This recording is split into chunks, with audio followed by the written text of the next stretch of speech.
Assalamualaikum warahmatullahi wabarakatuh.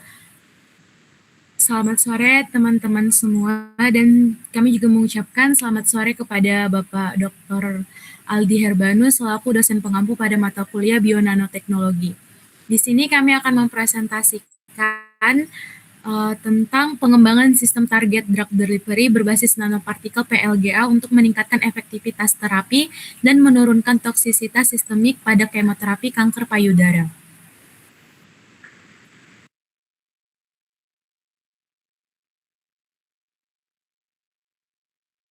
Baik, kanker payudara itu merupakan salah satu jenis kanker yang dengan angka kejadian dan kematian tertinggi pada wanita di seluruh dunia.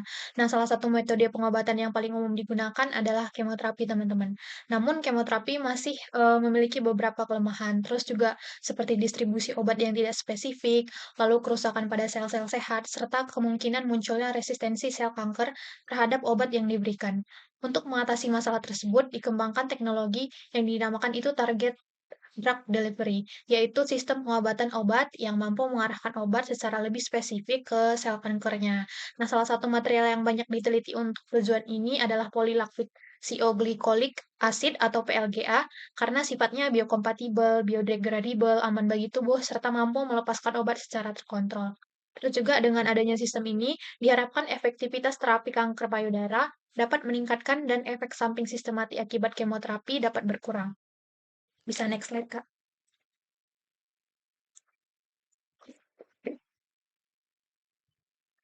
Nah, berdasarkan latar belakang tersebut tadi, terdapat beberapa permasalahan utama yang menjadi fokus penelitian ini.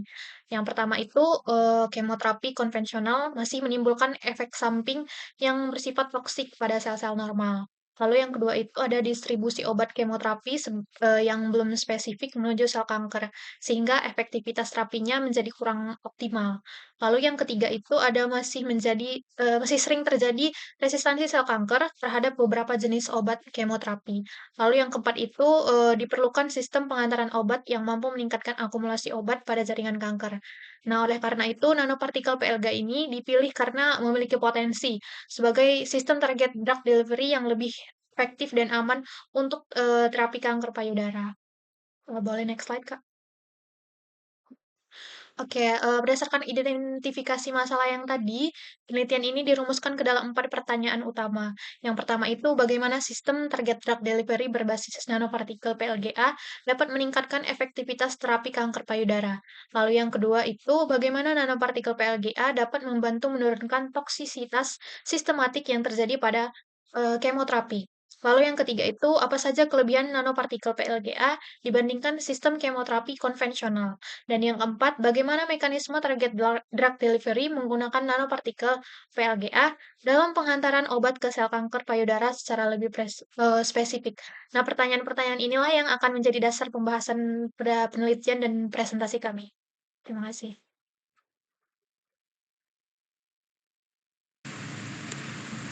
Oke, selanjutnya saya akan melanjutkan mengenai tentang PLGA, yang dimana PLGA atau dikenal dengan polylactic glycolic acid merupakan sebuah polimer yang biodegradable dan juga biokompatibel. Nah, PLGA ini banyak digunakan sebagai carrier dalam sistem penghantaran obat. Nah, keunggulan dari PLGA ini merupakan biodegradable dan aman bagi tubuh, melindungi obat dari deregrasi, dan juga PLG ini merupakan pelepasan obat secara terkontrol, dan juga PLG ini dapat meningkatkan stabilitas obat selama sirkulasi. Nah, fungsinya PLG ini dalam sebuah terapi kanker yaitu dapat membawa obat menuju jaringan target, meningkatkan efektivitas penghantaran obat, mengurangi efek samping pada jaringan sehat. Nah, yang mana itu PLGA akan membungkus obat atau mengkapsulasi obat, dan dimana dengan kapsulnya itu akan melindungi obatnya, dan ketika di pelepasan obat dia akan melepaskan obat secara terkontrol. Next, Kak. Oke, kemudian itu nanopartikel. Nanopartikel merupakan sebuah partikel yang berukuran kecil, yaitu sekitar 1-1000 nanometer. Nah, yang dimana nanopartikel ini digunakan sebagai pembawa dalam sistem penghantaran obat itu. Nah, ukuran yang kecil ini akan memungkinkan obat untuk mencapai target dengan lebih efektifnya. Nah, apa sih kegunaan dari berukuran nano itu? dapat mengkapsulasi obat, dapat melindungi obat dari lingkungan yang biologis, dapat juga meningkatkan bioavailabilitas obat dan juga mempermudah dalam penghantaran obatnya. Nah, keuntungan dari nanopartikel ini yaitu luas permukaannya yang besar dengan stabilitas yang tinggi dan juga efisiensi dalam penghantaran obat yang lebih baik. Next slide, Kak. Nah, selanjutnya itu tentang target drug delivery. Nah, apa sih itu pengertian dari target drug delivery itu? Target drug delivery merupakan sebuah metode pada penghantaran obat yang dirancang untuk mengarahkan obat secara spesifik ke jaringan atau sel target kita itu.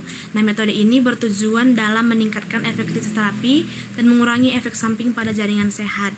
Nah, adapun keuntungan dari target drug delivery ini dapat meningkatkan akumulasi obat pada tumor, mengurangi kerusakan sel sehat, menurunkan toksisitas sistemik dan juga meningkatkan efektivitas terapi. Nah, mekanisme kerja dari penghantaran obat ini yaitu obat dienkapsulasi dengan dalam nanopartikel PLGA seperti yang saya bilang sebelumnya. PLGA akan mengkapsul obatnya dan kemudian nanopartikel akan masuk ke aliran darahnya. Nah, nanopartikel tersebut akan terakumulasi di daerah tumornya dan ligand akan mengenali reseptor atau target yang akan sel kanker yang akan ditemui dan obat tersebut akan dilepaskan secara terkontrol ke dalam sel kanker.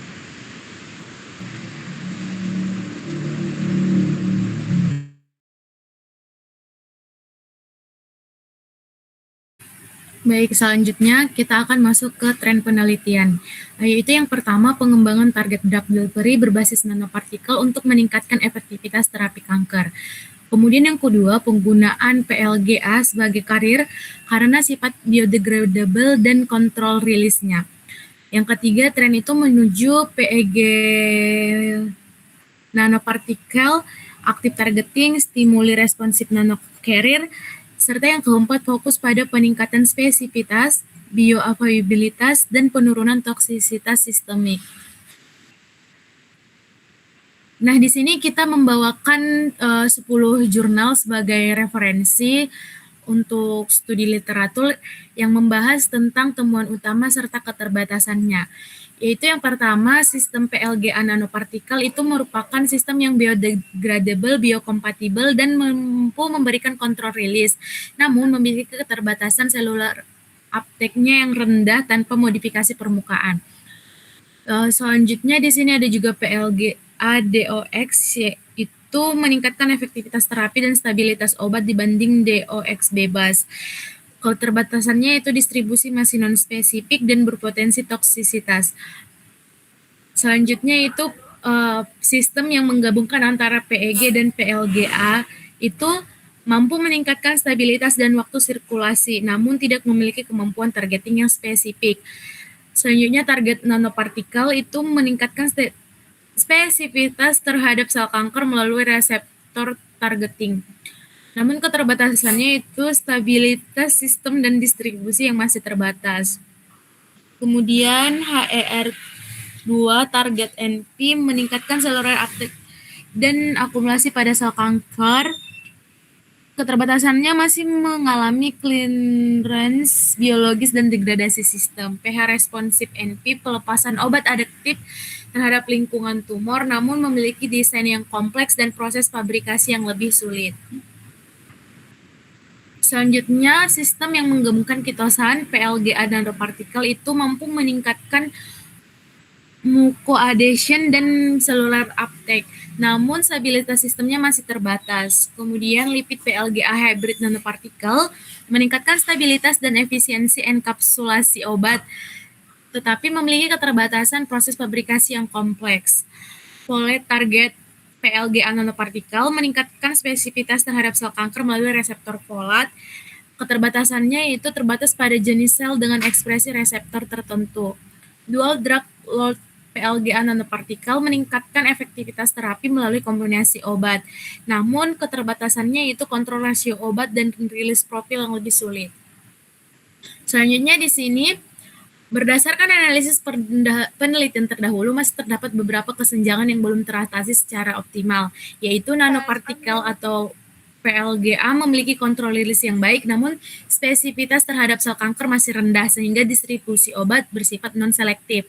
Yang kemudian PEGylation meningkatkan stabilitas dan waktu sirkulasi, tetapi belum secara signifikan meningkatkan kemampuan targeting sel kanker spesifik. Yang ketiga, sistem ligand targeting meningkatkan cellular uptake, namun masih menghadapi masalah clearance biologi, stabilitas, dan kompleksitas fabrikasi. Keempat, integrasi simultan antara stabilitas sistemik, targeting spesifik, kontrol rilis, dan peningkatan bioavailabilitas dalam satu sistem nanopartikel masih terbatas. Adapun kebaruan dalam penelitian ini yaitu penelitian ini menawarkan pengembangan sistem target drug delivery berbasis nanopartikel PLGA yang dimodifikasi melalui kombinasi PEGylation sebagai stealth system, ligand targeting HER2 sebagai active targeting, sistem pelepasan obat terkontrol atau control release. Kebaruan penelitian ini terletak pada integrasi beberapa strategi nanomedicine dalam suatu platform nanopartikel untuk meningkatkan efisiensi penghantaran obat, akumulasi obat pada jaringan tumor, cellular uptake, serta menurunkan toksisitas sistemik kemoterapi. Penelitian ini juga mengoptimalkan parameter fisikokimia nanopartikel seperti ukuran nanopartikel, efisiensi enkapsulasi, stabilitas sistem, dan profil pelepasan obat untuk menghasilkan sistem drug delivery yang lebih efektif dan selektif terhadap kanker payudara HER2+.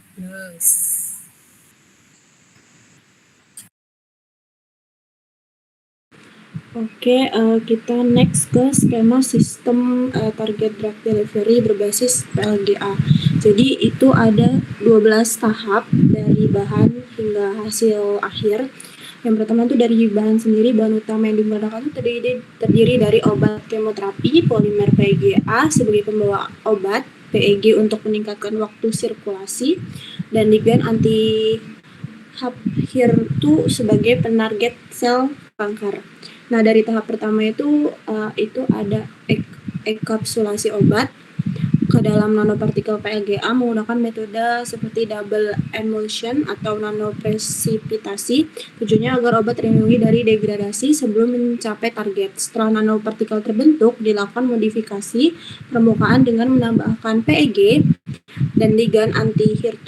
PEG berfungsi untuk membentuk lapisan pelindung sehingga nanopartikel tidak mudah dikenali oleh sistem imun. Sedangkan ligand anti-HER2 berfungsi untuk mengenali reseptor yang banyak diekspresikan pada sel kanker payudara. Nah, selanjutnya dilakukan karakterisasi nanopartikel untuk memastikan kualitasnya meliputi ukuran partikel, distribusi ukuran, potensi zeta, morfologi, efisiensi enkapsulasi obat, profil pelepasan obat, dan stabilitas sistem.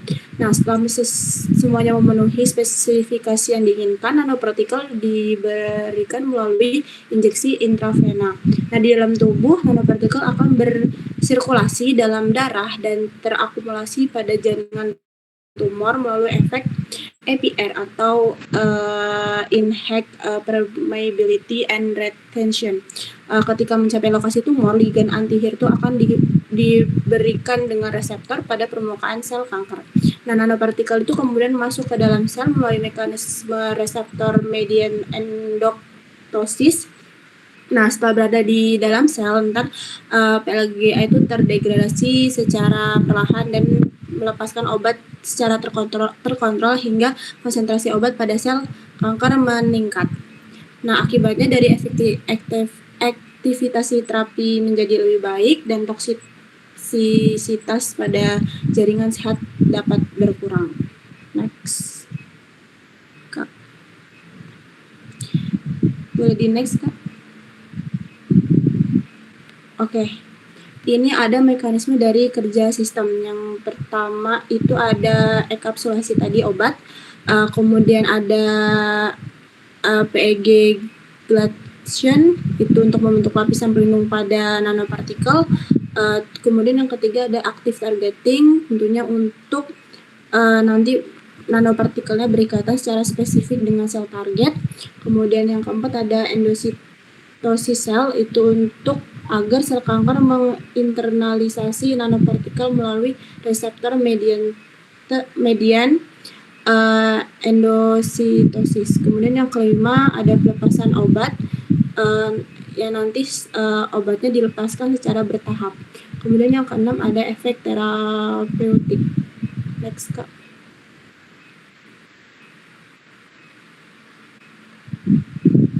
Nah, kemudian ada alur biologis dalam tubuh. Di sini ada 11 alur. Yang tahap pertama ada nanopartikel PLGA yang telah dimodifikasi dengan PEG dan ligan diberikan melalui injeksi intravena. Kemudian yang tahap kedua itu ada sirkulasi dalam darah. Nanopartikel nanti akan bergerak mengikuti aliran darah menuju berbagai jaringan tubuh, namun karena adanya lapisan PEG ini, nanopartikel tidak mudah dikenali dan dihancurkan oleh sistem imun, sehingga waktu sirkulasinya menjadi lebih panjang. Nah, yang ketiga itu ada akumulasi pada jaringan tumor melalui efek IPR. Nanti pembuluh darah pada jaringan tumornya akan memiliki struktur yang lebih bocor dibandingkan jaringan normal. Hal ini memungkinkan nanopartikel nanti keluar dari pembuluh darah dan berkumpul di sekitar tumor dalam jumlah yang lebih besar. Nah, setelah mencapai lokasi tumor, nanti ligannya akan mengenali dan berikatan dengan reseptor pada permukaan sel kanker payudara. Nah, proses ini tuh meningkatkan spesifitas penghantar obat karena nanopartikel lebih banyak berinteraksi dengan sel kanker dibandingkan sel normal. Nah, setelah berikatan, nanopartikel ini akan masuk dalam sel kanker melalui proses reseptor mediated endositosis. Di dalam sel nanti partikel akan berada pada endosom dan lisosom yang memiliki lingkungan asam. Selanjutnya, seiring degradasi PLGA ini, obat kemoterapi tersebut dilepaskan secara bertahap ke dalam sitoplasma sel kanker. Nah, obatnya kemudian bekerja dengan menghambat proliferasi sel, merusak DNA sel kanker, dan mengaktifkan jalur atau kematian sel terprogram.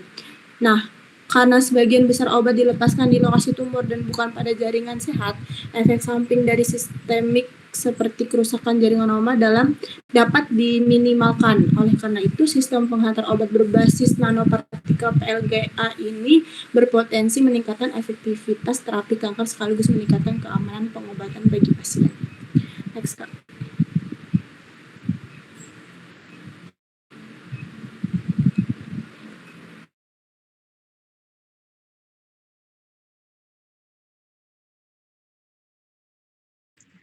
Oke, selanjutnya ada contoh hasil simulasi dari pelepasan PLGA ini atau kontrol rilisnya.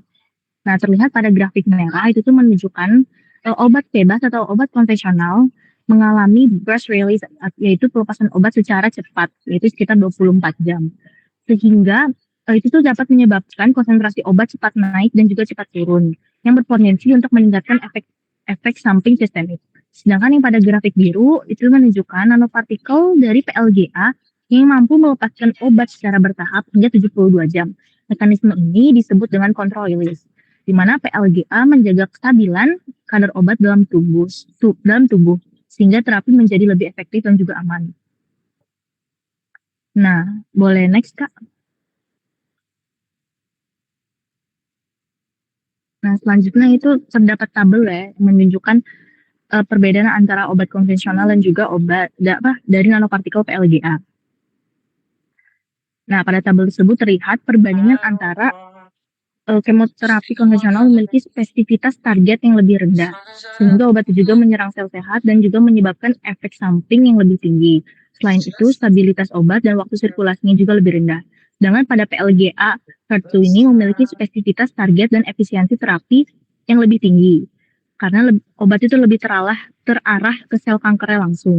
Jadi efek sampingnya juga jadi lebih rendah. Nah, faktor utama yang dapat mendukung keunggulan itu adalah regulation yang meningkatkan stabilitas dan waktu sirkulasi dari nanopartikel. Habis itu targeting HER2 yang meningkatkan spesifitas penghantaran obat. Kemudian ada matriks PLGA yang memungkinkan pelepasan obat secara bertahap dan juga efek IPR yang dapat membantu akumulasi nanopartikel pada jaringan tumor. Jadi dari hasil analisis tersebut dapat disimpulkan bahwa sistem PLGA HER2 memiliki efektivitas terapi yang lebih baik dan memiliki efek samping yang lebih rendah dibandingkan kemoterapi konvensional. Kita boleh next. Nah, yang terakhir terdapat kesimpulan, yakni yang pertama, nanopartikel PLGA memiliki potensi besar sebagai sistem targeted drug delivery karena bersifat biodegradable, biokompatibel, dan juga mampu melakukan kontrol rilis obat secara bertahap. Kedua, modifikasi pegylation dan ligand HER2 ini mampu meningkatkan stabilitas nanopartikel serta meningkatkan spesifitas penghantaran obat menuju kanker payudara. Yang ketiga, ada sistem PLGA HER2 yang dapat meningkatkan efektivitas terapi dengan meningkatkan akumulasi obat pada jaringan tumor dan juga mengurangi distribusi obat pada jaringan yang sehat. Nah, yang terakhir ada penggunaan nanopartikel PLGA juga berpotensi untuk menurunkan toksisitas sistemik dan juga efek samping dari kemoterapi dibandingkan metode konvensional biasanya. Oke, next.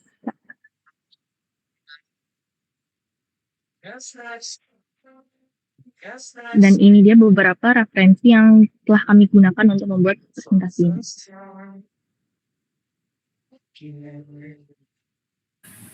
Baik, sekian presentasi dari kelompok kami.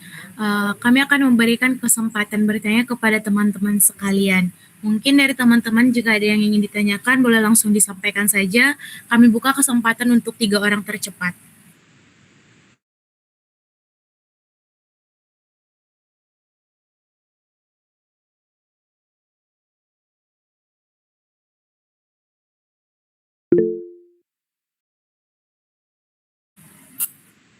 Baik, kami persilakan kepada Saudari Nirmala Hulu.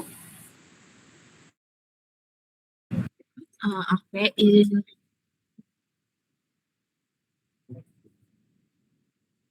izin bertanya ya kakak dan teman-teman semuanya.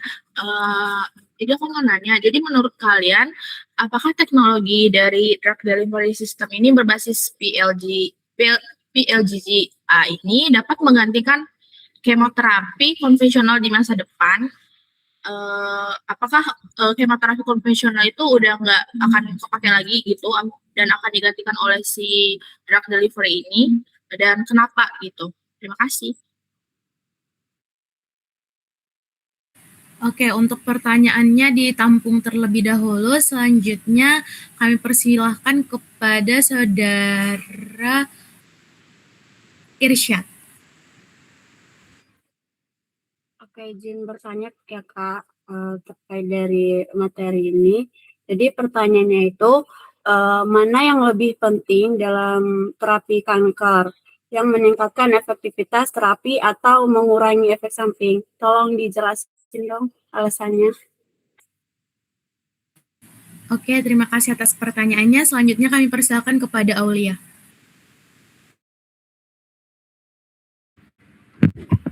Oke Kak, izin sebelumnya. Saya ingin bertanya,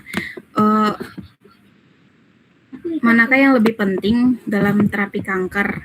Apakah meningkatkan efektivitas terapi atau mengurangi efek sampingnya? Serta tolong alasannya dijelaskan ya Kak. Terima kasih.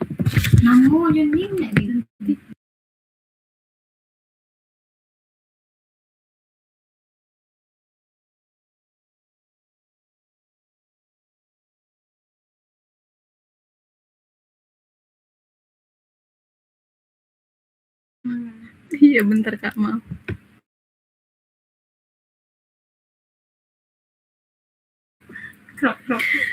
Oke.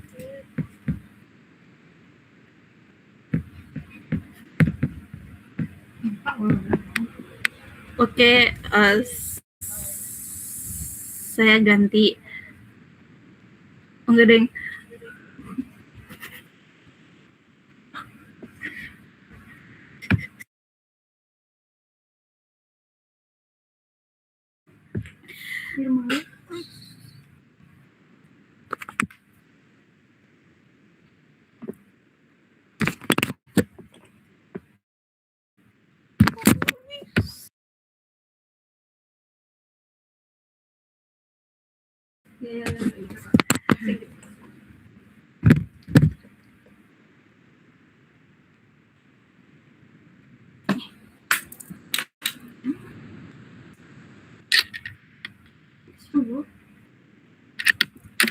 Sebelumnya saya ingin mengajukan pertanyaan yang lain juga.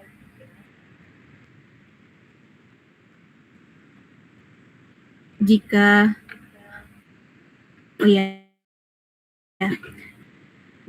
teknologi ini terbukti efektif, apakah biaya pengobatannya akan menjadi tantangan bagi negara berkembang seperti Indonesia?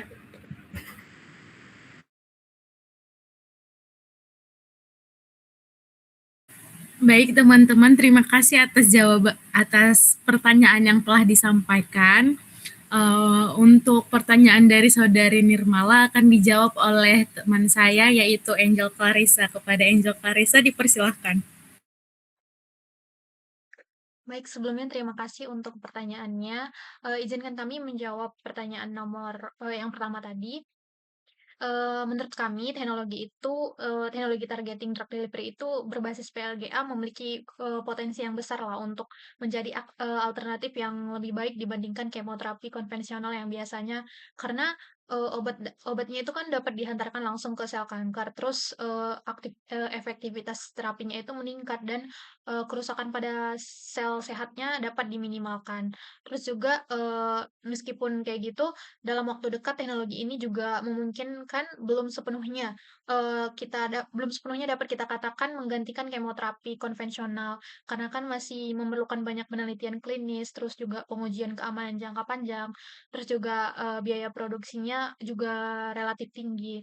Jadi kemungkinan besarnya, keduanya akan digunakan secara kombinasi sesuai kebutuhan pasiennya. Terima kasih. Bagaimana Saudari Nirmala, apakah jawaban dari Angel Clarissa dapat dipahami dan dimengerti? Sudah terjawab. Terima kasih Angel dan teman-teman. Baik, terima kasih. Selanjutnya, saya akan mencoba menjawab pertanyaan dari Saudari Irsyad. Yang mana sih yang lebih penting dalam terapi kanker itu meningkatkan efektivitas terapi atau mengurangi efek samping? Nah, sebenarnya keduanya sama-sama penting karena tujuan utama terapi itu adalah untuk membunuh dan mengendalikan pertumbuhan sel kanker tanpa menurunkan kualitas hidup si pasien secara signifikan.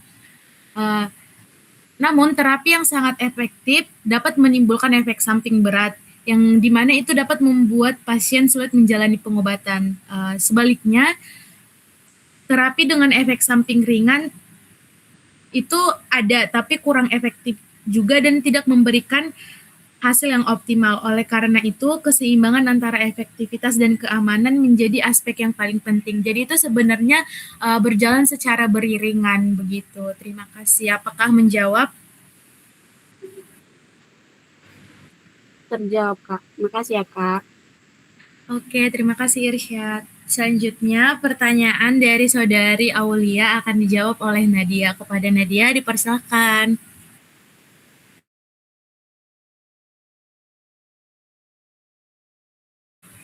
Mungkin Nadia mic-nya masih di mute. Boleh dibuka dulu. Oke, di sini saya akan menjawab pertanyaan dari Aulia. Yang pertanyaannya tadi, jika teknologi ini terbukti efektif, maka apakah biaya pengobatannya akan menjadi tantangan bagi negara berkembang seperti Indonesia? Jawabannya iya, karena biaya pengobatan ini dapat menjadi tantangan karena proses pembuatan nanopartikelnya dan juga teknologinya dengan target membutuhkan peralatannya dan juga bahannya yang lebih kompleks dibandingkan dengan kemoterapi yang biasanya. Nah, tapi jika teknologi ini mampu meningkatkan kesembuhan dan mengurangi efek samping, maka biaya perawatan seluruhannya ini dapat berkurang karena pasien membutuhkan lebih sedikit perawatan tanpa akibat komplikasinya. Nah, dengan dukungan pemerintah juga dan juga perkembangan industri farmasi lokal, biaya tersebut mungkin dapat berpotensi menjadi lebih terjangkau di masa depan nanti. Bagaimana Saudari Aulia? Oke, Nadia tadi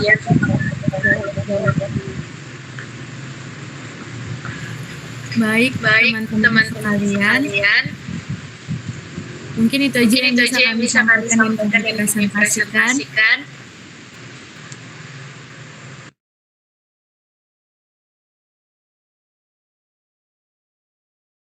Kurang lebihnya kami mohon maaf. Kami akhiri. Wabillahi taufiq wal hidayah. Wassalamualaikum warahmatullahi wabarakatuh.